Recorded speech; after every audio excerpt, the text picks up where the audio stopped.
नमस्कार, स्वागत है आपका डीडी न्यूज में। आपके साथ मैं हूं गौरव श्रीवास्तव और आप देख रहे हैं हमारा खास कार्यक्रम खबर दुनिया की। खबर दुनिया की में आज की कड़ी में बात होगी इजराइल हमास की जंग की, G7 देशों के विदेश मंत्रियों की 2 दिवसीय बैठक की, ब्रिटेन की संसद के औपचारिक उद्घाटन के साथ चार्ल्स तृतीय के भाषण की और सोमालिया के कुछ हिस्सों में भारी बारिश के कारण बाढ़ जैसी स्थिति की। इसके साथ ही इसके अलावा होगा और बहुत कुछ, लेकिन सबसे पहले नजर हेडलाइंस पर। इजराइल के प्रधानमंत्री बेंजामिन नेतन्याहू मानवीय सहायता के प्रवेश में मदद करने या बंधकों को बाहर निकालने के लिए इजराइल गाजा में थोड़ा विराम देने के लिए हैं तैयार। 1 महीना पहले हमास के आतंकियों द्वारा दी गई दरिंदगी में मारे गए लोगों को इजराइल में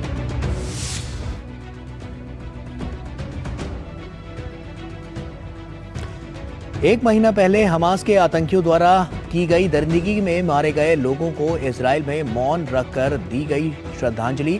इजरायली सेना ने हमास को पूरी तरह नेस्तनाबूद करने के लिए गाजा शहर को घेरा। भ्रष्टाचार के आरोपों में घिरे पुर्तगाल के प्रधानमंत्री ने पद से दिया इस्तीफा। अपने चीफ ऑफ स्टाफ की गिरफ्तारी के बाद किया इस्तीफे का ऐलान। जांचकर्ताओं ने पीएम आवास समेत दूसरी सरकारी इमारतों पर मारा छापा।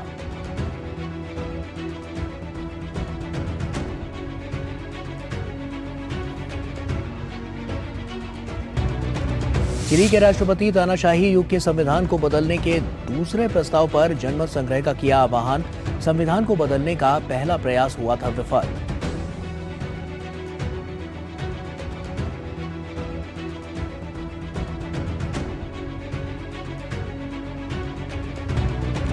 ब्रिटेन के किंग चार्ल्स तृतीय का ब्रिटिश संसद में पहला पारंपरिक भाषण।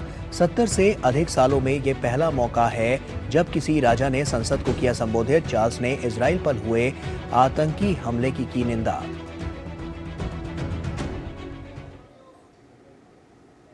और आइए शुरुआत करते हैं और सबसे पहले बात करते हैं एशिया की।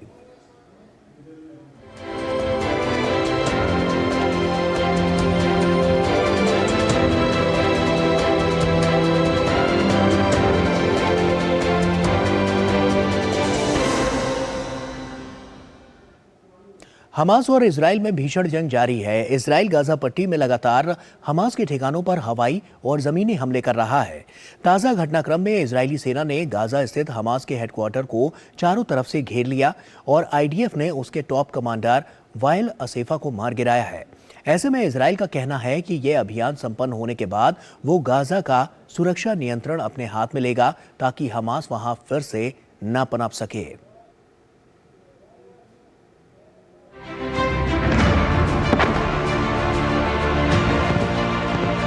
गाजा में हमास के खिलाफ निर्णायक हमले कर रहा इजराइल अपने सैन्य अभियान को और धार देने में जुटा है।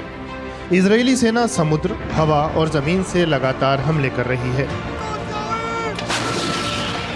इजरायली सेना का दावा है कि उसने हमास के बहुत से ठिकाने तबाह कर दिए हैं। 7 अक्टूबर को हमास के आतंकी हमले के बाद शुरू हुआ इजराइल का सैन्य अभियान गाजा में हमास को उखाड़ फेंकने के लक्ष्य के साथ आगे बढ़ता जा रहा है।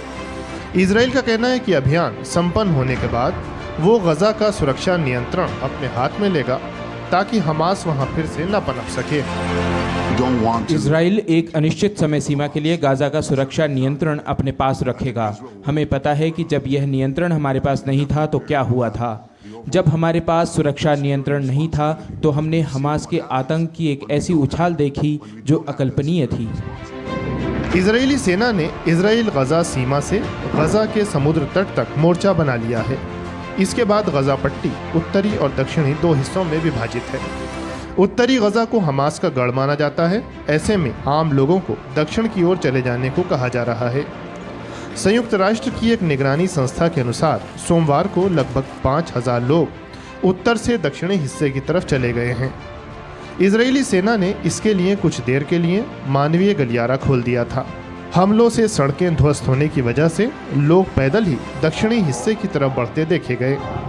इस बीच इजरायली सेना का दावा है कि उसने हमास को भारी नुकसान पहुंचाया है।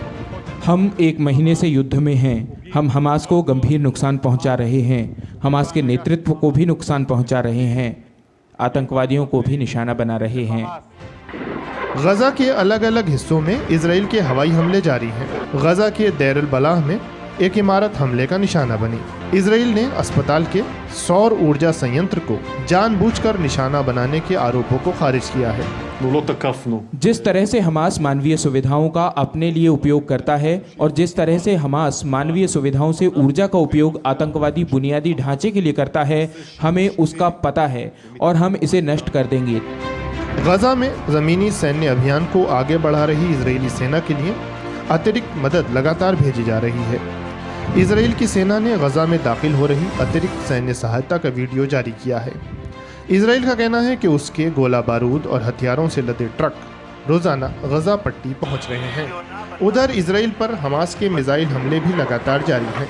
इजराइल का मिसाइल रोधक तंत्र इन्हें हवा में ही नष्ट कर रहा है। इस बीच इजराइल लेबनान सीमा पर झड़पें बढ़ती ही जा रही हैं। लेबनान की सीमा से इजराइल में दर्जनों मिसाइल दागे जाने की खबर है।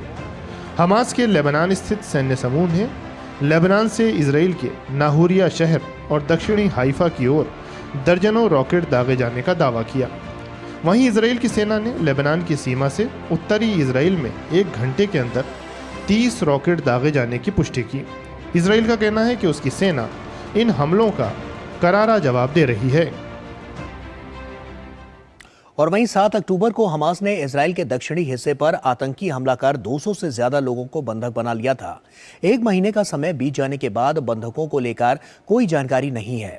हमास ने अब तक केवल 4 बंधक रिहा किए हैं। बंधकों के परिजन सरकार से अपने प्रियजनों की तत्काल रिहाई की मांग कर रहे हैं।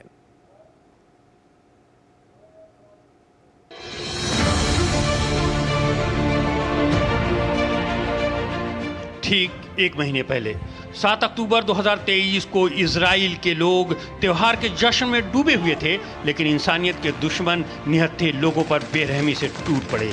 जब तक कुछ समझ पाते तब तक कई लोग उनका शिकार बन चुके थे। मंगलवार की सुबह तेल अवीव के लोगों ने इस हमले में मारे गए लोगों को मौन रखकर श्रद्धांजलि दी। लोगों ने इजराइल का राष्ट्रगान गाकर हमास के आतंकियों को नेस्तनाबूद करने और बंधकों को सुरक्षित छुड़ाने का संकल्प दोहराया। पुराने यरूशलेम की दीवारों पर दिखाई दे रही ये तस्वीरें उन बंधकों की हैं जिसे 1 महीने पहले हमास ने अगवा कर लिया था। हमास के कब्जे में अभी भी करीब 240 बंधक बताए जा रहे हैं। पिछले 1 महीने में हमास ने केवल 4 बंधकों को रिहा किया है, जिसमें अमेरिकी माँ बेटी और इजराइल की 2 महिला बुजुर्ग शामिल हैं। बंधकों के परिजन अब भी अपने संबंधियों की खबर के इंतजार में हैं। इस बीच इजराइल की संसद नेसेट के सामने बंधकों के परिजनों ने प्रदर्शन किया। प्रदर्शनकारियों ने सरकार से अपना ध्यान बंधकों की रिहाई पर लगाने की मांग की। इसमें एक परिजन ऐसा था जिसके परिवार के 12 सदस्यों को या तो अगवा कर लिया गया या मार दिया गया। 1 महीने से ज़्यादा का समय होने पर बंधकों के परिजनों के सब्र का बांध टूटता जा रहा है। वे अपने परिजनों की तुरंत रिहाई की मांग कर रहे हैं। 1 महीना हो गया है। मेरा परिवार, मेरी माँ शोषण, वो एक दादी भी हैं, मेरी बहन आदि और उसके पति ताल, उनके दोनों बच्चे, नवे जो 8 साल की है और येल, हम युलाव को बुलाते हैं, जो 3 साल की है। मेरी चाची शिरीन और उसकी बेटी नोआम जो 12 साल की है। उन सभी को गाज़ा में हमास ने बंधक बना रखा है। मेरा मानना है कि वे पूरी कोशिश नहीं कर रहे हैं। शायद वे बंधकों को वापस लाने के बजाय राजनीति कर रहे हैं। इसलिए यह प्रदर्शन और हम जो भी गतिविधियां कर रहे हैं वह यह सुनिश्चित करने के लिए है कि बंधकों के मुद्दे पर रोज ध्यान दिया जाए। हमास द्वारा बंधक बनाए गए लोगों में कई विदेशी नागरिक शामिल हैं। कई सरकारें अपने स्तर पर अपने नागरिकों की रिहाई के प्रयास कर रही हैं। थाईलैंड की सरकार अपने नागरिकों की रिहाई के लिए ईरानी मध्यस्थों से बात कर रही है। 240 अगवा नागरिकों में थाईलैंड के 23 नागरिक शामिल हैं। मेरी सेना के सर्वोच्च कमांडर के साथ बंधकों की रिहाई पर चर्चा हुई। बंधकों की तस्वीर होने के कारण इस दिशा में प्रगति भी हुई है। हम मानते हैं कि कम से कम वे अभी भी जीवित हैं। हम अभी भी बातचीत कर रहे हैं। हमास के आतंकियों ने 7 अक्टूबर की सुबह गाजा पट्टी से दक्षिण इजराइल में समुदायों और सैन्य ठिकानों पर किए गए हमले के दौरान 200 से ज़्यादा लोगों को बंधक बना लिया था। 1 महीने का समय बीत जाने के बाद भी बंधकों के बारे में कोई ठोस जानकारी नहीं है। बंधकों के परिजनों में रोष बढ़ता जा रहा है। वे जल्द से जल्द सरकार से इस दिशा में ठोस कदम उठाने की मांग कर रहे हैं। और वक्त यहाँ पर एक छोटे से ब्रेक का हो गया है। जल्द लौटते हैं। अब क्या देख रहे हो पापा? तुम कहते हो ना कि स्टॉक मार्केट में बहुत सोच समझ कर इन्वेस्ट करना चाहिए, बस थोड़ा सा ज्ञान ले रहा हूं। किससे? हर एक स्टॉक्स एक्सपर्ट है, मस्त एजुकेशनल वीडियोस बनाता है और अच्छी इन्वेस्टमेंट की टिप्स भी देता है। पापा इन वीडियोस पे ना जाएं, अपना रिसर्च खुद करें या सेबी रजिस्टर्ड इन्वेस्टमेंट एडवाइजर से संपर्क करें। एजुकेशन के नाम पर कुछ इन्फ्लुएंसर्स अक्सर इन्वेस्टर को मिसगाइड करते हैं, नुकसान आपका होगा। सोच कर समझ कर इन्वेस्ट कर। ब्रेक के बाद एक बार फिर से आप सभी का स्वागत है। G7 देशों के विदेश मंत्रियों की 2 दिवसीय बैठक जापान के टोक्यो में चल रही है। इजराइल हमास संघर्ष और यूक्रेन समेत दूसरे वैश्विक मुद्दों पर चर्चा करने के लिए सदस्य देशों के विदेश मंत्री टोक्यो की इस बैठक में हिस्सा ले रहे हैं। बैठक में हिस्सा लेने पहुंचे अमेरिका के विदेश मंत्री एंटनी ब्लिंकन ने जापान के प्रधानमंत्री से मुलाकात की। मुलाकात के दौरान अमेरिकी विदेश मंत्री ने कहा कि गाजा संकट की चुनौतियों से निपटने के लिए G7 व देशों के लिए बैठक को महत्वपूर्ण बताया और इस दौरान उन्होंने जापान के विदेश मंत्री योको कामिकावा के साथ द्विपक्षीय बैठक की।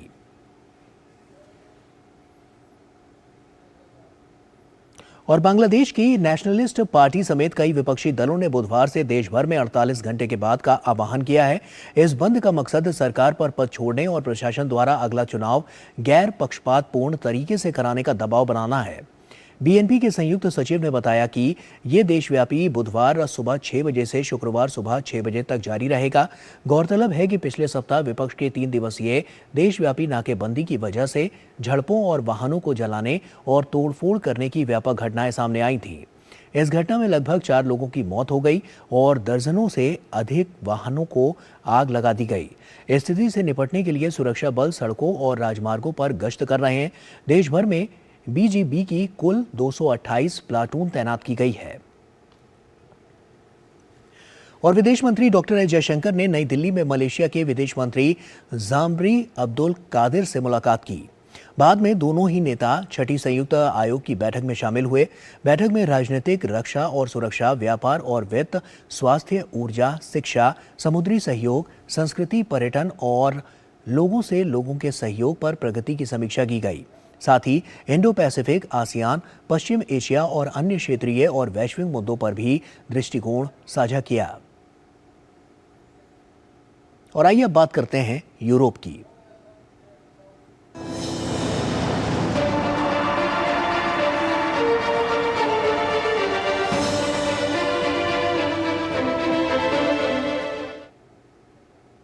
पुर्तगाल के प्रधानमंत्री एंटोनियो कोस्टा ने लिथियम खनन और हाइड्रोजन परियोजनाओं में कथित अनियमितताओं की जांच के बीच मंगलवार को अपने पद से इस्तीफा दे दिया। कोस्टा ने राष्ट्रपति से मुलाकात के बाद टेलीविजन पर अपने इस्तीफे की घोषणा की। उन्होंने कहा कि उनकी अंतरात्मा साफ है और इससे पहले जांचकर्ताओं ने प्रधानमंत्री आवास समेत कई सरकारी इमारतों पर छापेमारी की। जांचकर्ताओं ने कोस्टा की सरकार में एक मंत्री को मामले संदिग्ध बताया और कोस्टा के चीफ ऑफ स्टाफ को हिरासत में लिया। चीफ ऑफ स्टाफ की गिरफ्तारी के बाद विपक्ष ने प्रधानमंत्री से तुरंत इस्तीफा देने की मांग की। पुर्तगाल यूरोप में लिथियम का सबसे बड़ा उत्पादक है।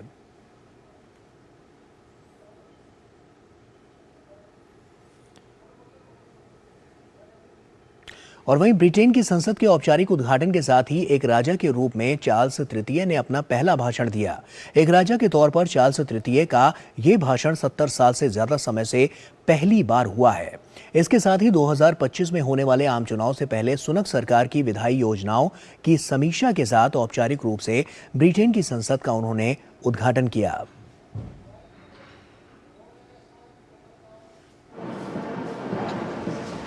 ब्रिटेन के सम्राट किंग चार्ल्स तृतीय ने संसद के नए सत्र की औपचारिक रूप से शुरुआत की। एक राजा के तौर पर चार्ल्स तृतीय ने संसद में पहला भाषण दिया। 70 सालों से अधिक समय के बाद ब्रिटेन की संसद को एक राजा द्वारा संबोधित किया गया। अपने संबोधन में सम्राट ने सरकार के आगामी विधायी एजेंडे को पेश किया। किंग चार्ल्स ने हाउस ऑफ लॉर्ड्स में मौजूद सांसदों को जानकारी देते हुए कहा कि ब्रिटेन की सरकार कड़े और बड़े फैसलों से देश को बेहतरी की ओर ले जाएगी। कोरोना महामारी और रूस यूक्रेन संघर्ष के कारण ब्रिटेन के सामने कई चुनौतियां खड़ी हो गई हैं। इसलिए सरकार कठिन कदमों से देश को बेहतरी की ओर ले जाएगी। मंत्रियों का ध्यान विकास और स्वास्थ्य सुरक्षा पर रहेगा। किंग चार्ल्स ने सुनक सरकार की आगामी नीतियों और परियोजनाओं का खाका संसद के सामने पेश किया। उन्होंने कहा कि कोरोना काल के बाद और मौजूदा रूस यूक्रेन संघर्ष के बाद पैदा हुए कठिन हालात के बावजूद ब्रिटेन सरकार अपनी अर्थव्यवस्था को चरमराने से बचाने की लगातार कोशिश कर रही है। सम्राट चार्ल्स ने कहा कि सरकार की आगामी योजनाओं में अपराध से निपटने, विकास को बढ़ावा देने और जलवायु बोझ को कम करने जैसे अहम बिंदु शामिल होंगे। उन्होंने कहा कि हाल में ब्रिटेन में हुई AI बैठक से ये साफ हो जाता है कि इससे जुड़ी भविष्य की जटिल चुनौतियों से निपटने के लिए ब्रिटेन कितना चिंतित और प्रतिबद्ध है। सरकार के मंत्री विकास को बढ़ावा देने के लिए नए कानूनी ढांचों को लेकर आएगी, जैसे कि सेल्फ ड्राइविंग वाहन, डिजिटल बाजार के लिए नए नियम और मशीन लर्निंग जैसे उद्योगों को प्रोत्साहित करेगा। समाज के लोगों की सुरक्षा और उनके अधिकारों के प्रति सरकार काम करेगी। मेरी सरकार इन निर्णयों से देश को बेहतर भविष्य के लिए बदलेगी। अगले साल ब्रिटेन में चुनाव होने वाले हैं। ऐसे में किंग चार्ल्स के इस भाषण का ब्रिटेन की जनता पर खासा प्रभाव पड़ेगा। और वहीं रूस के रक्षा मंत्रालय ने क्रीमिया पर यूक्रेन के 17 हमलावर ड्रोन को काले सागर के ऊपर मार गिराने का दावा किया। रक्षा मंत्रालय के मुताबिक 9 ड्रोन को एयर डिफेंस सिस्टम से मार गिराया गया, जबकि 8 को इलेक्ट्रॉनिक वॉरफेयर के जरिए गिरा दिया गया। इससे पहले सेवास्तोपोल शहर के गवर्नर ने तटीय शहर के करीब 5 ड्रोन को मार गिराने का दावा किया था। ड्रोन हमले के बाद क्रीमिया प्रायद्वीप पर हवाई हमले का अलर्ट जारी करने के साथ रूस के मुख्य भूभाग से जोड़ने वाले अहम पुल पर यातायात रोक दिया गया। यूक्रेन की तरफ से कोई टिप्पणी नहीं की गई। दरअसल हाल के महीनों में यूक्रेन ने रूस के सैन्य ठिकानों पर हमले तेज कर दिए। और आइए अब बात करते हैं अमेरिका की।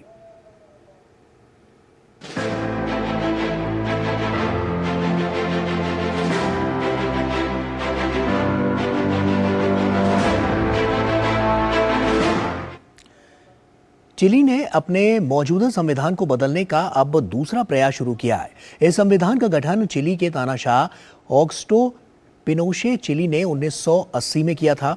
चिली के राष्ट्रपति गैब्रियल बोरिक ने तानाशाही युग के संविधान को बदलने के दूसरे प्रस्ताव पर राष्ट्रीय जनमत संग्रह का आह्वान किया है। मई 7 को गठित 50 सदस्यों वाली संवैधानिक परिषद की टीम ने 5 महीने बाद नवंबर 7 को अपने सुझावों को राष्ट्रपति बोरिक के सामने प्रस्तुत किया। संविधान में बदलाव लाने का पहला प्रयास वामपंथी दल के द्वारा किया गया था, लेकिन यह प्रयास असफल रहा।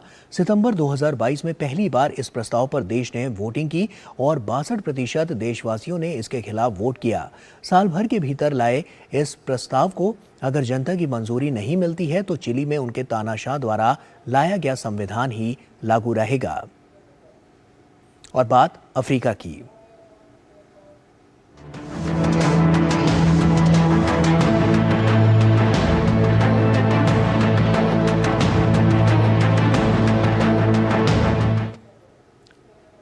सोमालिया के कुछ हिस्सों में भारी बारिश के कारण बाढ़ जैसी स्थिति उत्पन्न हो गई है। संयुक्त राष्ट्र कार्यालय ने बताया है कि बाढ़ की वजह से लगभग 1 लाख से अधिक लोग विस्थापित हुए हैं। भारी बारिश की वजह से कई इलाके बुरी तरह से प्रभावित हुए हैं। वहीं दूसरी तरफ अब तक लगभग 10 लोगों की मौत हो गई है। सोमालिया में सरकार ने आपातकाल की घोषणा कर दी है।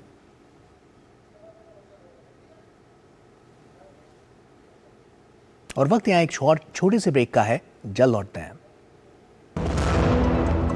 तुम्हें पता है इन्वेस्टर्स के लिए एक इन्वेस्टर प्रोटेक्शन फंड होता है IPF, लेकिन अगर तुम्हारा ट्रेड एक्सचेंज पर एग्जीक्यूट नहीं हुआ या फिर कोई गारंटीड रिटर्न्स वाली स्कीम है तो ये IPF आपकी मदद नहीं कर सकता है। और अगर आपका ब्रोकर ही डिफॉल्टर बन जाए तो फिर IPF आपको कॉम्पेंसेशन दिला सकता है। कहां से सीखा? NSE की साइट पर। सोचकर समझकर इन्वेस्ट कर। ब्रेक के बाद एक बार फिर से आप सभी का स्वागत है।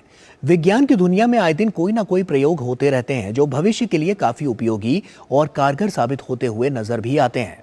ऐसी एक परियोजना के तहत कला विज्ञान के संगम से हम ये पता लगा सकते हैं कि एक सुंदर पेंटिंग देखने से मानव दिमाग किस प्रकार से उत्तेजित होता है।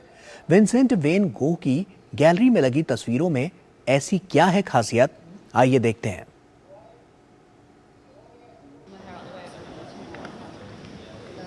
मानव मस्तिष्क की पैटर्न बनाने की क्षमता असीमित है। शब्दों से ज़्यादा हमारे दिमाग पर तस्वीरों का असर होता है। वहीं कुछ ताकतवर तस्वीरों का इतिहास के पन्नों और मानव जाति पर गहरी छाप छोड़ने के कई प्रसंग हैं। कलात्मक तस्वीरों का इतिहास से गहरा वास्ता है। कला और तकनीक के बीच दशकों से गहरी खाई रही है। लंदन की कोटौड गैलरी ने इस खाई की दूरी को पाटने का बीड़ा उठाया है। एक नई परियोजना के तहत कला विज्ञान के संगम से हम यह पता लगा सकते हैं कि एक सुंदर पेंटिंग देखने से मानव दिमाग किस प्रकार उत्तेजित होता है। किसी भी खूबसूरत या दिलचस्प चीज को देखने पर हमारे दिमाग में कुछ घटित होता है। ऐसी मस्तिष्क तरंगों का पैटर्न तब बनता है जब आप कुछ ऐसा देखते हैं जो आपको अच्छा महसूस करवाता है। इस नई पहल से संग्रहालयों में आकर इसे आजमाने के लिए लोग उत्सुक होंगे। उदासी भरा जीवन जीने वाले विंसेंट वैन गोह को इस गैलरी में लगी तस्वीरें आज लोगों के दिमाग में खुशी की तरंगे पैदा करती हैं, जिसे लोग मॉनिटर स्क्रीन पर देख सकते हैं। इस अनोखे वैज्ञानिक प्रयोग में भाग लेने वालों को एक इलेक्ट्रोएन्सेफेलोग्राम हेडसेट पहनना होता है, जिससे उसके मस्तिष्क में बिजलीनुमा संकेतों के जरिए दृश्यों का निर्माण होता है। पेंटिंग देखने से बने पैटर्न कला का एक अनोखा दृश्य बनता है। मुझे लगता है कि एक आम धारणा है और हमने जो पाया वह यह है कि 95% लोग इस बात से सहमत हैं कि आर्ट गैलरी में जाना और सुंदर कला को देखना हमारे लिए अच्छा है और यह विभिन्न तरीकों से फ़ायदेमंद भी है। लेकिन हमने जो पाया है वह यह है कि 10 में से 4 लोग वास्तव में साल में केवल एक बार या उससे भी कम बार जाते हैं। तो यह जो दिख रहा है वह वास्तव में होता है। यह वास्तव में आपके अंदर कुछ ऐसा पैदा करता है जो अनुभवात्मक है, जो काफ़ी असाधारण है। शोध से साफ होता है कि लुभावनी चीजों को देखने से हमारे दिमाग में डोपामाइन नामक रसायन रिलीज होता है। रटगर्स यूनिवर्सिटी के शोधकर्ता के मुताबिक इस प्रक्रिया में हमारे दिमाग के ऐसे हिस्से पर असर होता है जिससे कि डिप्रेशन का इलाज होता है। समस्याओं और दुविधाओं से घिरे आज के वातावरण में कला को देखने से हमें मनोविज्ञान स्तर पर लाभ होता है। इस एक बदलाव से कला को प्रोत्साहन मिलेगा और मानसिक तौर पर समाज भी बेहतर बनेगा। और अमेरिका में वन्य जीवों की तस्करी को रोकने के लिए एक नया मिशन चलाया जा रहा है, जिसका नाम वाइल्ड लाइफ कॉन्फिस्केशन नेटवर्क रखा गया है, जिसके तहत बचाए गए जानवरों को यहां जू में लाया जाता है ताकि उनकी बेहतर तरीके से देखरेख की जा सके।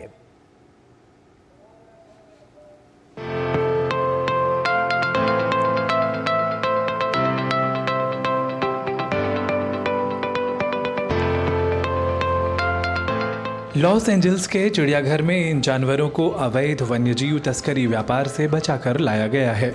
यह सुनिश्चित करना बेहद जरूरी है कि व्यापार के दौरान पकड़े गए जानवर जीवित रह सकें और फल फूल सकें, जिसके लिए अमेरिकी मत्स्य और वन्यजीव सेवा ने एसोसिएशन ऑफ जू एंड एक्वेरियम के साथ मिलकर एक पायलट प्रोजेक्ट की शुरुआत की है। इस प्रोजेक्ट का नाम वाइल्ड लाइफ कॉन्फिस्केशंस नेटवर्क रखा गया है। वन्य जीवों की तस्करी मानवीय आवश्यकता और लालच पर आधारित है और इन जानवरों की दुनिया भर में तस्करी की जा रही है। हम आपराधिक सिंडिकेट देख रहे हैं जो जानवरों की तस्करी के आसपास विकसित हो रहा है। इस पायलट प्रोजेक्ट को पिछले सप्ताह दक्षिणी कैलिफोर्निया में लॉन्च किया गया, जिसे तस्करी वाले वन्यजीवों का केंद्र माना जाता है। इन जानवरों को जीवित रहने और संभावित बीमारियों के प्रसार को रोकने के लिए उन्हें विशेषज्ञों की तत्काल देखरेख की आवश्यकता होती है। एसोसिएशन ऑफ जू एंड एक्वेरियम के अनुसार कार्यक्रम का लक्ष्य विश्वसनीय देखभाल सुविधाओं का एक समूह बनाना है जो यूएस के माध्यम से तस्करी किए गए जानवरों के लिए तत्काल देखभाल और आवास प्रदान कर सके। Bureau report, DD news.